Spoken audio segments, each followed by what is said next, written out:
Well, as a funeral process for global icon Nelson Mandela was taking place in Kunu, many who could not be there found ways to watch and be as much a part of it as possible. One of those who came in from outside South Africa to pay their last respects was Nigerian First Republic politician Chief Mbazulike Amechi, who claims that Mandela spent about 6 months in hiding in his home in Nigeria. Our correspondent in South Africa, Betty Dibia, visited some of the viewing centres at the Orlando and Ellis Park Stadium, as well as his Houghton home, where a lot of people joined in paying tribute to the elder statesman. Most of the major retailers stayed shut this Sunday to honour Madiba. Many people apparently stayed at home to watch the funeral proceedings. It's the final of the 10-day mourning period for the global icon Nelson Mandela, who died on the 5th of December 2013. All eyes have been on Kunu, his final resting place. And former Vice President Atiku Abubakar is among the dignitaries who have been in attendance. Here at the Orlando Stadium, it's not exactly a full house. A handful of people turned out to watch from the big screens provided by the municipality. I was just praising him and thanking him for everything that he has done for everybody, poor, rich, everyone. The whole world knows him. I was just praising him. At his Houghton home, there were even more people coming in to pay tribute. If not for him, we won't be here today. So we really appreciate the work he has done for us. Just have a look outside his house, all the flowers, it means a great deal to us. We wish that he rests in peace and that South Africa stays united as a nation. I'm here to say farewell to your icon. I was a great man and we'll always remember you. I promise I was keeping in my heart. The night before, a vigil was also held here. Very close by, at the Consul General's residence, a few Nigerians gathered in Madiba's honor, and also in honor of a Nigerian man whose relationship and time with Madiba has hardly made the record books. Mandela lived with me at my official residence at number 5 Okotiebo Street, Ikoyi, Lagos.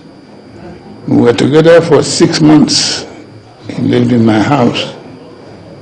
And our discussions, our conversations were on the struggle for liberation.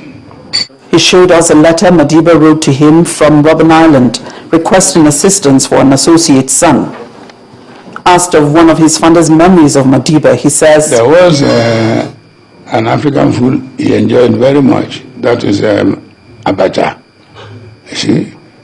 He enjoyed abacha. In fact, when he came out from prison and visited Nigeria, he went to Nsukka to see Dr. Azikiwe at his own specific request, and at his own request that I should see him. I met him and his wife, then Winnie with his wife with him then. And he asked, why didn't you bring me abacha? You know, I would ask for that. I don't think there's any part of the globe where the name Mandela did not reach. So what is important is what do we learn? What did he represent? What do we pick from the life and times of Madiba? Earlier, we spoke to Madiba's daughter Zinzi on the huge outpouring of love since her father's death. We obviously very touched, but just a small, very tiny gesture to thank people for all this love, the support, the prayers. Thank you for bringing us democracy. Now we love you, Tata Madiba. Rest in peace, Tata Madiba. Rest in peace, Tata Madiba.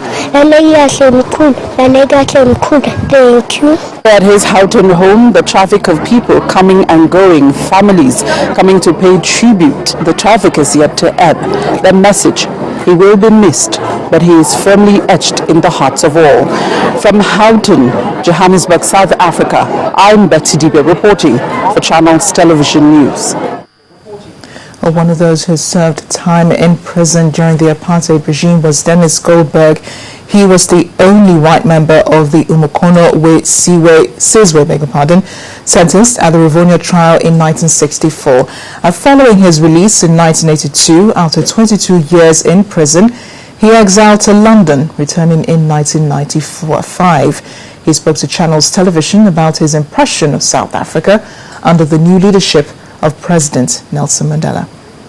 I'm back in 91 actually to an ANC conference, and I arrived at the airport with armed guards, not for me, just in general, armed guards in urban camouflage gear with automatic weapons across their chests and policemen with dogs, and you were received with such hostility, just ordinary tourists.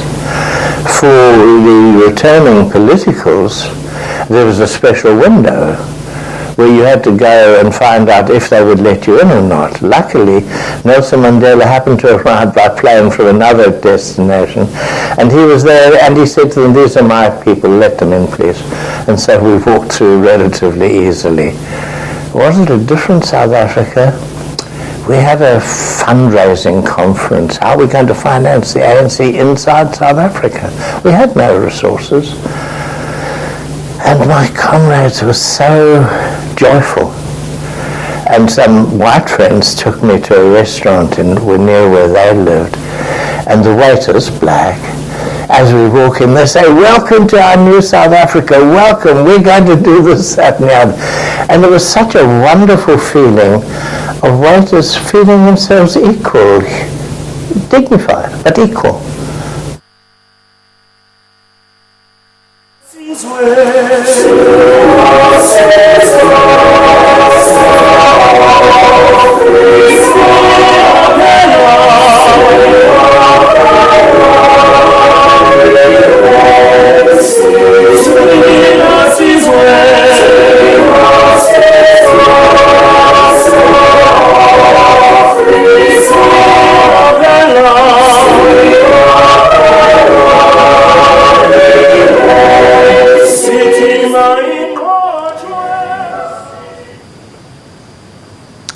Truly great leader, he will be missed.